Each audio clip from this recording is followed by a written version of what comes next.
Assalamualaikum warahmatullahi wabarakatuh. Pada kesempatan ini, saya akan membagikan prinsip dasar Law of Attraction yang akan dijelaskan oleh Dr. Fahrudin Faiz. Selamat menonton, semoga bermanfaat. Basic principles. Prinsip-prinsip dasarnya Law of Attraction itu di catatan saya secara umum ada 4. Yang pertama, apa yang engkau pikirkan, itulah yang engkau dapatkan. Yang kedua, pikiranmu menentukan bagaimana hidupmu. Yang ketiga, pikiran yang positif akan mendatangkan kehidupan yang positif.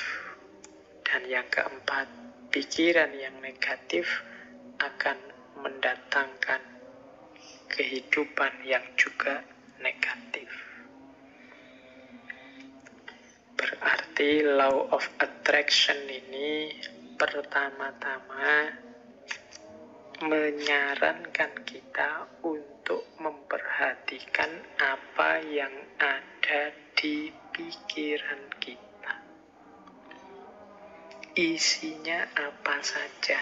Apakah isinya hal-hal yang positif ataukah isinya hal-hal yang negatif?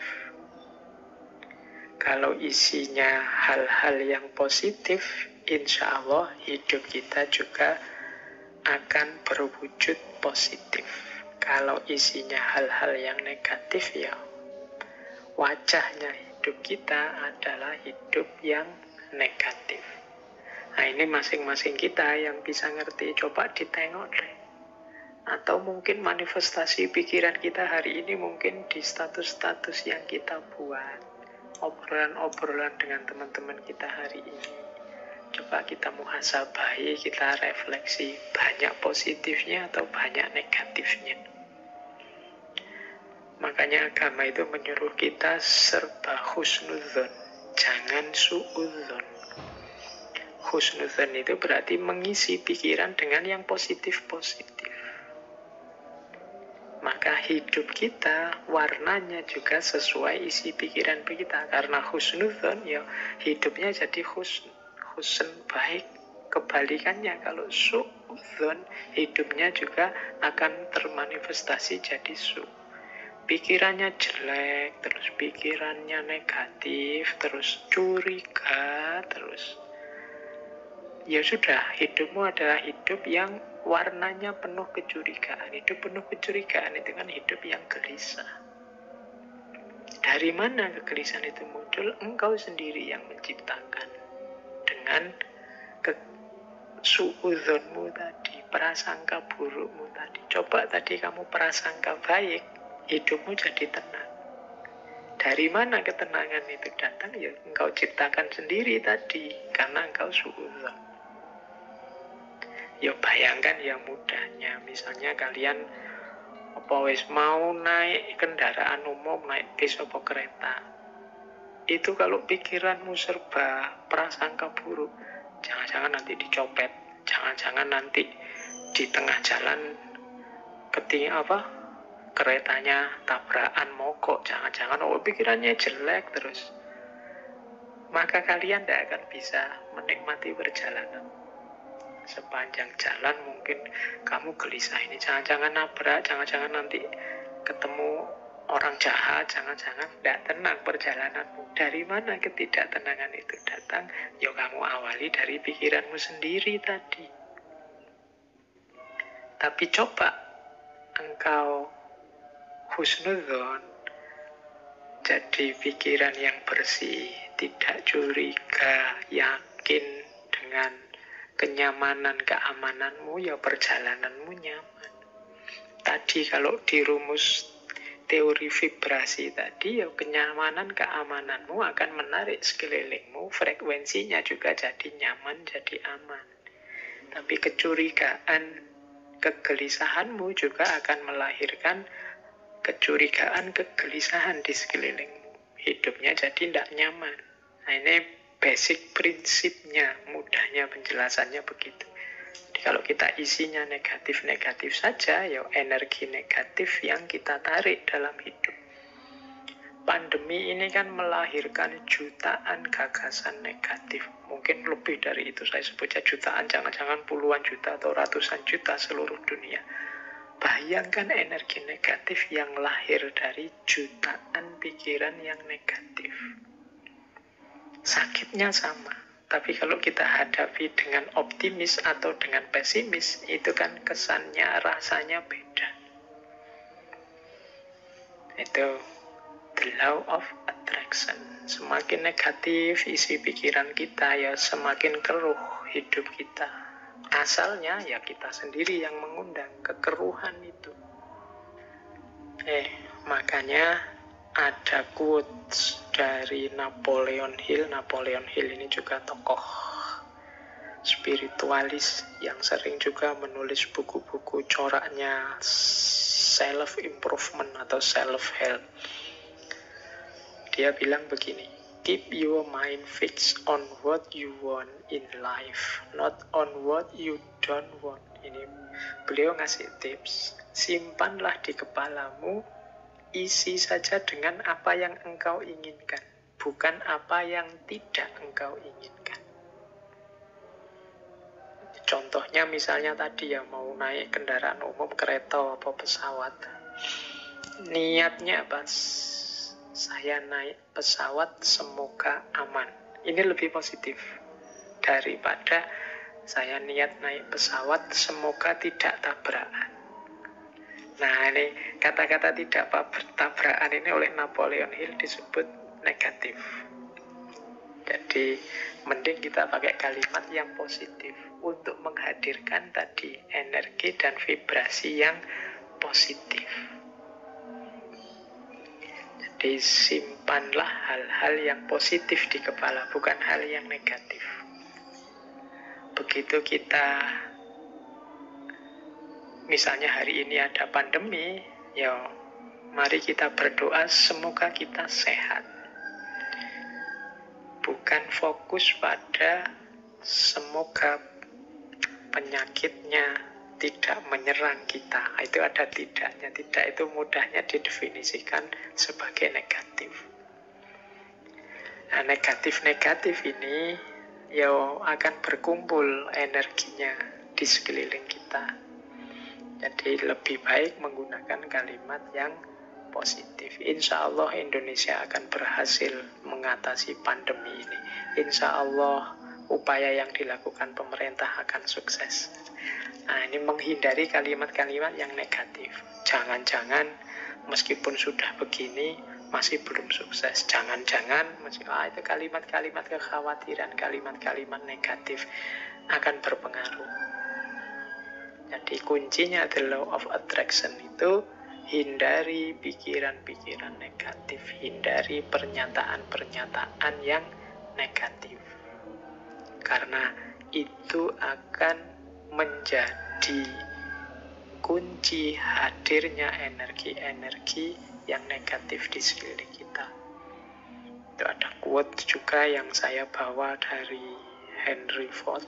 Teman-teman mestinya kenal tokoh ini. Ini berhubungan dengan otomotif ini, Henry Ford. Ada quote yang terkenal sekali dari Henry Ford ini, whether you think you can or you can't, either way you are right. Apakah engkau menganggap dirimu mampu atau tidak, dua-duanya benar. Kita kan sering menggunakan kalimat-kalimat yang mengekspresikan ketidakmampuan diri. Aku ndak bisa baca loh, aku ndak cakep loh, aku ndak bisa ngomong di depan publik loh, aku ndak bisa menari, aku ndak bisa berenang, aku ndak bisa menyanyi. Ya sudah, karena kita sendiri deklarasi kita ndak bisa, ya akhirnya ya kita memang ndak bisa. Padahal kalau mau kita bisa kok. Saya ndak bisa Pak ngomong di depan orang banyak, jadi ya iso. Cuma karena sudah merasa ndak bisa, ya selesai dengan ketidakbisaan. Saya ndak bisa Pak kalau harus menyanyi itu, saya menyanyi itu trauma sekali. Mungkin ya bisa, kalau kamu mau belajar tetap bisa. Semua orang mungkin ya bisa nyanyi. Cuma ya karena tidak mau saja, akhirnya ya memang tidak bisa beneran. Wah, matematika itu saya tidak bisa, Pak. Wah, filsafat itu apalagi, Pak. Puyeng saya tidak bisa.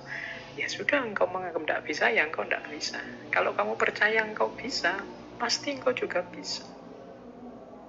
Jadi whether you think you can or you can't, either way you are right. Kamu anggap dirimu bisa, ya benar. Kamu anggap dirimu tidak bisa, ya benar. Karena tadi terlanjur kamu anggap dirimu tidak bisa, ya sudah, berarti kamu memang tidak bisa. Padahal sebenarnya kalau kamu sadar bahwa engkau bisa, ya sebenarnya engkau bisa. Saya matematika tidak bisa, Pak. Sebenarnya ya engkau bisa, tapi engkau menolak untuk bisa saja. Saya bahasa Inggris itu tidak bisa, Pak. Ya janjane ya iso, cuma kamu menolak saja untuk bisa. Kalau mau belajar pasti bisa. Oke, jadi ini contoh bagaimana pikiranmu menentukan hidupmu. Karena tadi kamu sudah merasa tidak bisa, ya wes, memang akhirnya engkau tidak bisa beneran dalam kenyataannya. Karena engkau merasa tidak mampu filsafat, tidak mampu matematika, ya sudah, berarti titik di situ memang kalian tidak bisa dan tidak mampu. Padahal kalau kalian mau, ya tetap mampu. Ini Henry Ford. Makanya menurut saya gunakan kalimat-kalimat yang lebih positif. Apalagi teman-teman ini yang guru ya, yang punya murid, punya anak didik, entah di level apapun, apalagi yang masih dalam upaya pembentukan SD, SMP, TK, PAUD. Ini kan hindari kalimat-kalimat yang negatif. Masukkan dalam isi kepala anak-anak kita itu hal-hal yang positif, yang membentuk dirinya secara positif, yang penuh harapan, yang penuh keyakinan akan masa depannya, yang menumbuhkan potensi-potensi tersembunyinya. Yakinkan bahwa mereka bisa apapun yang mereka inginkan kalau mereka mau. Oke, jadi itu prinsip the law of attraction. Nah, asumsi-asumsinya apa sih the law of attraction itu? Jadi yang pertama, energi mengalir kemana perhatian seseorang tertuju. Mengapa sih meyakini the law of attraction? Apa yang kita yakini itulah yang terwujud. Karena ketika kita meyakini sesuatu, fokus pada sesuatu, energi kita mengalir ke situ semua. Pokoknya saya harus berhasil di sini, saya harus sukses ini, saya harus mampu melakukan ini. Nah, itu energi kita mengalir ke situ semua. Ya wis, mudahnya sering saya ilustrasikan kan kalau orang jatuh cinta, itu energinya fokus semua pada yang dicintainya, sehingga kadang-kadang dia bisa melakukan apapun yang untuk dirinya sendiri saja mungkin tidak dilakukan, tapi untuk yang dia cintai, dia mampu melakukannya. Kenapa? Energinya mengalir ke situ semua, karena pikiran perhatiannya ke situ semua. Jadi asumsi pertamanya itu, ketika kita fokus pada sesuatu, maka semua potensi diri kita ke situ semua. Itu yang pertama, asumsinya itu. Yang kedua, alam semesta ini, ya di situ kalimatnya penuh dengan kelimpahan untuk manusia. Maksudnya apa?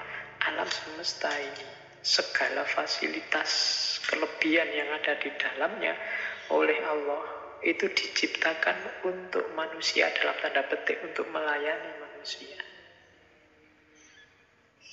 Kita ini kan makhluk yang dihadirkan ke bumi setelah bumi siap untuk kita huni. Karena memang bumi disiapkan untuk manusia. Maka apapun sebenarnya yang kita inginkan, yang kita harapkan dalam hidup ini pasti difasilitasi oleh alam semesta sekeliling kita. tinggal kita mau atau tidak. Nah, itu asumsi kedua. Berarti kuncinya ada pada keinginan dirinya manusia. Asumsi yang kedua, mengapa kok pikiran kita nanti yang menjadi kunci. Yang ketiga, kemampuan atau potensi manusia itu sangat jauh lebih besar, jauh lebih luas daripada yang kita sadari saat ini. Jadi kayak kita merasa, Pak, filsafat itu mentok, saya Pak tidak paham. Tidak, kamu kurang serius menggali potensimu saja. Kalau kamu mau bisa-bisa. Pak, bahasa Inggris itu Pak, wah puyeng saya Pak. Matematika itu Pak, enggak. Kamu bisa sebenarnya, cuma kamu kesusu berhenti saja. Kemampuan atau potensimu tidak terbatas itu. Allah memberimu potensi yang luar biasa. Harusnya engkau jadi orang yang luar biasa. Harusnya setiap orang kalau mau dia bisa jadi luar biasa. Kemampuan dan potensimu cukup untuk apapun yang engkau cita-citakan, engkau inginkan. Itu asumsi ketiga. Asumsi keempat, hidup ini tujuan dan isinya tergantung pada keputusanmu sebagai manusia. Jadi kita ini, kalau bahasanya agama, kita ini khalifahnya. Wajahnya hidup ini tergantung kita. Termasuk hidup kita ini ingin jadi apa, ingin seperti apa. Kuncinya di kita sendiri. Dan pilihan-pilihan hidup itu tidak terbatas. Pak, saya ini anak desa, bapak saya cuma tani, berarti cita-cita paling tinggi paling saya bisa itu. Enggak ya, kalau kamu matok serendah itu cita-citamu, ya enggak jauh-jauh dari situ. Panjang setinggi mungkin. Pilihan banyak, enggak terbatas. Wawasanmu harus luas. Jadi pilihan hidup itu banyak, silahkan engkau pilih. Kuncinya ada pada dirimu sendiri. Engkaulah yang menciptakan kehidupanmu. Jadi rentetan asumsi ini, energi itu mengalir, fokusmu kemana tertuju. Kalau engkau fokus hanya pada hal-hal itu yang sepele-sepele, yang biasa-biasa saja, ya hidupmu akan terbentuk secara sepele dan biasa-biasa saja. Tapi kalau engkau fokus pada hal-hal besar yang luar biasa, ya hidupmu akan terbentuk secara luar biasa. Jangan takut, alam semesta pasti menyediakan semua fasilitas yang engkau butuhkan. Kuncinya hanya ada pada dirimu, mau atau tidak, siap menggali kemampuanmu sendiri atau tidak, berani memilih, memutuskan atau tidak. Apapun yang engkau putuskan, engkau pasti mampu mewujudkan dan alam semesta akan membantumu dan energimu akan fokus ke sana untuk melahirkannya. Ini asumsinya dari the law of attraction. Nah, sekarang prosesnya. 6 langkah menuju the law of attraction tadi. Caranya bagaimana sih Pak? Biar yang saya inginkan kemudian. Terima kasih sudah menonton. Untuk caranya, untuk langkahnya akan kita sambung part berikutnya.